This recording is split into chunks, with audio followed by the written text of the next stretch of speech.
Hai, Assalamualaikum warahmatullahi wabarakatuh dan selamat sejahtera. Okey, hari ni kita jumpa lagi untuk kita membincangkan buku teks matematik tahun 6 KSSR Semakan. Okey, hari ni kita akan membincangkan muka surat 8. Okey, untuk celik minda muka surat 8. Okey, jom kita tengok sama-sama. Celik minda soalan pertama. Okey, soalan pertama tu dia ada bagi gambar gambar kalkulator. Ada 5 kalkulator yang dah ambil gambar kat situ. Di mana kalkulator ni menunjukkan nombor. Kalau kita lihat kat situ nombor dia. Okey, dia mula dengan nombor 4164 116. Maksudnya 4,164,116. Kemudian beza dia dengan yang kedua ni 4,264,000. Kemudian yang ketiga tu 4,364,000. Jadi kita dapat lihat kat situ nombor yang ketiga di rumah ratus ribu. Nombor yang kedua nombor yang berada di rumah ratus ribu adalah nombor yang berbeza. Maksudnya pergerakan daripada satu nombor ke nombor lagi satu adalah bertambah sebanyak 1,000. Okey, dapat tengok dekat sini lah. Kan perasan tak tu 416, 426, 436, 446 kan. Jadi gambar menunjukkan satu pola nombor, A nyatakan pola nombor itu. Macam ni kita nak nyatakan. Okey, jom kita tengok. Kita cuba jawab soalan-soalan ini. Saya akan tunjukkan contoh jawapan. Okey. Okey, ini jawapan dia. Okey, muka soalan 8 kan. Okey, yang soalan pertama tadi, jawapan dia senang saja, menaik 100,000 100,000. Kenapa saya jawab menaik 100,000 100,000? Sebab kenaikan dia tadi adalah nombor yang kedua selepas juta tu kan. Jadi cara tulis dia pun menaik 100,000 100,000 ni saya ambil adalah sama dengan cara tulis yang dalam buku teks tadi dia ada tunjuk. Okey, kalau awak tengok kat dalam buku teks ni dekat bahagian atas ni, okey, dia ada ajar kita kat muka surat 6 tu. 6 ya 6. Bukan, jap saya cek ni muka surat 5 dia tulis tertib menurun 400 macam tu. Jadi saya gunakan cara itu untuk saya jawab soalan yang ini, soalan nombor 1. Jadi jawapan dia saya tulis menaik 100,000 100,000. Okey, yang kedua, apakah nombor ke-6? Jadi sekarang ni dah ada nombor ke-5. Kalau nombor pertama adalah 416, nombor kedua adalah 426, nombor ketiga adalah 436. Jadi agak-agak kalau nombor ke-6 mestilah 466 tu lah. Jadi kita tengok kat sini. Okey, walau bagaimanapun saya tunjuklah cara kiraan dia. Okey, kita tengok yang saya buat kat sini tadi. Saya senaraikan. Nombor pertama, jadi saya terus buka nombor yang ke nilai. Nombor yang ke-6 kan, sebab dah ada 5 kan. Tadi kan ada nombor yang ke-5. So ni nombor yang ke-6. Nombor ke-6 ni kita tahu dia menaik 100,000 kan. Bertambah 100,000. Jadi nombor yang ke-5 tu 456, 4116 tu kita tambahkan dengan 100,000. Sebenarnya tak payah buat jalan kerja ni pun dah boleh jawab. Ni saya tunjuk sebab nak bagi jalan kerja lah. Jadi jawapan dia 466 4,664,116. Okey. Okey, kemudian soalan yang ketiga, soalan C. Okey, 4,964,116 ialah nombor keberapa dalam pola nombor itu? Kalau dah tadi 416 tu nombor pertama, 426 tu nombor kedua, 436 tu nombor ketiga. Jadi kalau dah 466 tu nombor ke-6, jadi kalau 496 mestilah nombor ke-9. Betul tak? Sebab yang 9 tu menunjukkan nombor ke-9 lah. Jadi sebenarnya cara jawab ni kita congak je, tapi macam mana pun saya buat juga jalan kerja dia kat sini Okey. Ni nampak ni. 466 nombor ke-6, 476 nombor ke-7, 486 nombor ke-8, 496 nombor ke-9. Dan jadi kita tahulah. Jadi jawapan dia tanya tadi 4,964,116 tu nombor yang keberapa? Jadi jawapannya adalah nombor yang ke-9. Okey, sangat mudah kan? Okey. Jadi saya bulatkan bahagian tengah tu 6789 tu nak menunjukkan bahawa kenaikan tu 100,000 100,000. Okey. Seterusnya kita lihat kepada nombor 2. Soalan nombor 2 dia tanya. Okey, ada nombor banyak kat situ. Daripada 7,208,185 dan akhir sekali 6,796,585. Okey, dia kata 5 keping kat nombor di atas disusun berpola. Nyatakan nilai X.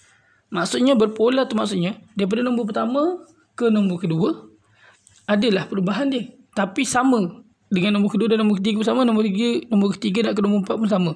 Jadi kalau yang pertama 7208 185 dan nombor kedua adalah 7105 285 dan nombor yang ketiga adalah 7002 385. Maksudnya nombor itu semakin berkurang. Bila nombor itu semakin berkurang, kita kena tolakkan nombor yang pertama dengan nombor kedua. Sebab kita nak tengok dia berkurang sebanyak berapa. Jom kita tengok jalan kerja saya.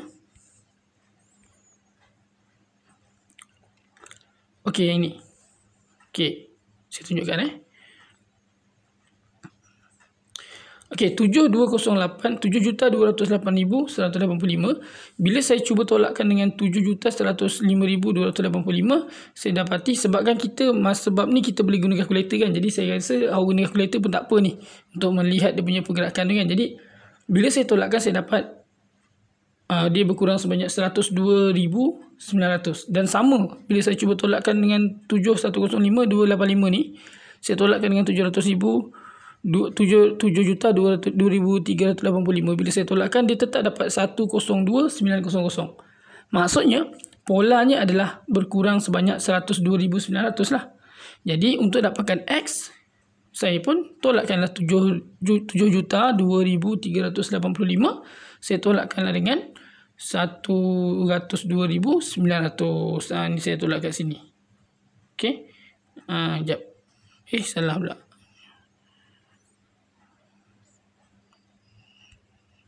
Okey, seterusnya okey, saya dapatlah jawapan X sama dengan 6,889,485. Okey, sorry tulisan agak buruk kat situ. Okey, jadi saya tunjukkan cara macam mana saya dapatlah. Tapi sebenarnya ni kalau pakai kalkulator senang aja. Akan tekan je kalkulator. Okey. Cuma kalau kat sekolah tu, kalau macam kat sekolah saya mungkin boleh guna kalkulator lah sebab ni latihan untuk bab 1 tahun 6 ni memang biasanya boleh guna kalkulator sebab tu dia bagi nombor yang besar-besar macam ni Okey, kemudian kita tengok soalan yang seterusnya. Ya, tadi jawapan akhir dia adalah 6,899,485. Okey, jom. Kita pergi kepada soalan ketiga. Soalan ketiga dia tanya, 5 keping kad nombor di atas disusun berpola. Jadi nyatakan nilai X. Maksudnya dia ada pola. Bila dia kata berpola tu maksudnya memang dia punya lompatan dia tu sama. Okey, lompatan dia tu adalah sama. Sekejap Sorry. Okey. Okey. Lompatan dia sama, maksudnya lompatan daripada sini. Kan lompatan dari sini ke sini. Sini mestilah sama. Itu yang dikatakan berpola. Jadi semua ni kita sebenarnya dalam bab ni kita nak tahu dia punya lompatan tu berapa. Jadi daripada 200 nak ke 1,600. Sebab tu saya kata bab ni mungkin dia boleh bagi guna kalkulator. Kita tekan je kalkulator. Nombor tu semakin membesar. Kita nak tengok dia membesar sebanyak berapa. Okay, jadi kita nak tahu berapa. Kita tengok kat sini depan ni. 2, 16, 128. Okey, 2 nak kepada 16. Kalau tambah boleh tak? Tak boleh kan? Kalau 2 kepada 16 terlalu besar. Mungkin kita boleh darab. Jadi darab berapa? 2 kali berapa 16? 2 kali 8, 16. Jadi mungkin yang ke atas ni adalah darab 16. Okey, saya cuba buang balik. Okey, ni mungkin adalah darab 16. Darab 16 pula, darab 8. Darab 8. Okey. Jadi 2 kali 8 adalah 16. Jadi kosong-kosong tu ikut je kat belakang. Okey, jadi saya tunjukkan jalan kerjanya. Soalan ketiga. Ni saya buat Tengok yang tengah-tengah ni. 200 nak ke 1,600 adalah darab 8. Okey, sebab 2 kali saya cuba darabkan 2 dengan 16 kan. Jadi dapat 2 dengan 8 dapat 16. Jadi saya tahu je kosong-kosong kat belakang 2. Jadi 200 darab 8 dapat 1,600 dan darab 8 dapat 12,800. Maksudnya sama darab 8. Jadi polanya terbuktilah polanya adalah darab 8. Jadi bila kita dah tahu pola dia darab 8, jadi jawapan 3A adalah darab 8. Okey, jawapan 3A ni adalah darab 8. Terpadam. Okey, ni darab 8. Okey, saya tulis kat tepi ni. Jangan tak pasal pula. Okey. Kemudian kita tengok macam mana saya kira dapat darab 8 tadi. Ni 200 darab 8, 1,600, 16 darab 8, 12,800. Ini saya cuba wujudkan jalan kerja lah. Sebenarnya kalau awak guna kalkulator lagi mudah. Okey, seterusnya yang B. Okey, dia tanya kita B. Nyatakan nilai P dan Q. Kita dapat lihat kat sini P kat hujung, Q kat hujung juga. Dia makin ke hujung. Jadi tadi kita tahu dah darab 8. Jadi 12,800 tu kita darab je lah 8. Dan darab je lah 8 lagi sekali. Okay, 12,800 tu kita darab 8, kita akan dapat nilai P. Kemudian nilai P tu kita darab lagi 8, kita akan dapat nilai Q. Okay, alright. Jadi cara dia saya cuba tunjukkan secara kiraan manual lah. Yang P tu, okay, yang kat B ni. Nampak 100, ni cara darab saya ni. Saya tak tahu cikgu awak benarkan ke tak, tapi kalau saya suka darab macam ni sajalah. 12,800 darab 8. Saya letak je kosong tu kat belakang sebab memudahkan kerja. Jadi 128 darab 8 saja. 8 kali 8 64. Okey, kemudian 2 kali 8 16 tambah 6 dapat 22. Okey, ni sini tambahkan sini. Okey, kemudian 4 kali 1 4. Kemudian tambah 2 tadi. 4 kali 1 8 kali 1 8 tambah 2 jadi 10. Jadi jawapan dia adalah 102,400. Jadi P jawapan dia 102,400. Okey, Q pula yang kita dah dapat tadi tu. Okey, yang kita dah dapat ni, Q ni kita bawa pergi sebelah ni. Okey, sebab P sebelah di Q. Jadi 102,400 kita darabkan dengan 8. Jadi saya biasa memang suka asingkan macam inilah, sebab kosong-kosong tu kita tulis balik je kan. Kalau saya buat panjang-panjang nanti dia jadi 3 baris. Kalau saya tekan 800 ni dia akan jadi 3 tingkat. Jadi saya buat macam ni je. 1024 darab 8. Saya 8 kali 4 32, 8 kali 2 16, 8 kali 0 0 tambah 1 8, 8 kali 1 8. So inilah jawapan dia. Okey. Jadi jawapan dia adalah 819,200. Okey, jadi P adalah 102,400 dan Q adalah 819,200. Alright. So sekarang kita tengok kepada soalan seterusnya. Jadi soalan A dah settle, soalan B dah settle kan. Kita pergi kepada yang keempat. Soalan keempat ni dia macam menarik sikit lah. Dia tanya, Raja 1, Raja 2 dan Raja 3 dia ada susunan mancis. Raja di atas menunjukkan pola susunan bilangan mancis, batang mancis lah. Jadi berapakah bilangan batang mancis pada Raja 5? Okey, cara ni nak jawab sama ada kita boleh lukis ataupun kita boleh kira ikut nombor punya jumlah. Contoh kita tengok Raja 1 dia ada 1 2 3 4 5 6 biji 6 batang mancis kan. Kemudian Raja 2 ada 1 2 3 4 5 6 7 8 9, ada 9. Jadi 6 9.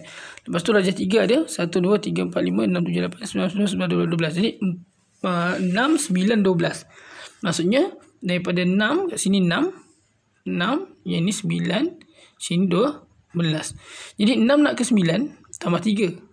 Kan? 9 nak ke 12 pun tambah 3. Maksudnya sekarang ni dia kata berapakah bilangan mancis pada Raja 5. Ni Raja 3. Jadi Raja ke-5 tambah lagi 3 tambah lagi 3. Betul tak? Jadi 12 tambah 3 dapat 15. 15 tambah 3 18. Jadi jawapan dia 18. Okey. Macam mana pun saya tunjukkan jalan kerja yang secara lukisan pula. Okey. Jalan kerja secara lukisannya. Okey, kita tengok yang seterusnya. Sekejap, saya dah buat tadi.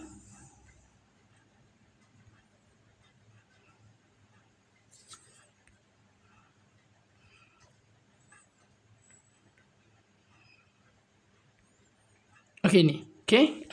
Okey. Jadi yang pertama ini secara lukisan. Kalau saja-sajalah kan, saya saja buat nak bagi nampak macam pola tu cantik lah. Anggap je garisan saya tu sama Jadi bila yang kelima tu kita kira lah berapa dia punya garis batang mancis tu berapa. 1 step sisi tu kita kira lah macam ni. 1 2 3 4 5 6 7 8 9 10. Macam tu lah sampai lah 18. Ujung sekali dia macam itu kan. Okey, jadi yang kelima tu adalah 18. Okey. Jadi jawapan dia 18 batang mancis. Tapi nak senang kira macam tadilah. 6, 9, 12 terus kan. 15, 18 lagi senang. Okey, 6, 9, 12, 15. Okey, dengan 18 lagi senang macam tu. Tapi ini saja saya buat cara gini nak nampak menarik. Okey, jom seterusnya kita pergi. Saya rasa itu saja kan. Itu sajalah 4 soalan untuk uji celik minda sebenarnya. Celik minda bab muka surat 8 bab 1. Okey, saya rasa itu saja untuk hari ini. Okey, kita jumpa lagi pada video akan datang untuk kita lihat celik minda muka surat seterusnya pula. Kalau nak tahu apa jawapan dia yang boleh saya kongsikan, nantikan video terbaru daripada saya. Okey, Assalamualaikum dan selamat sejahtera. Jumpa lagi.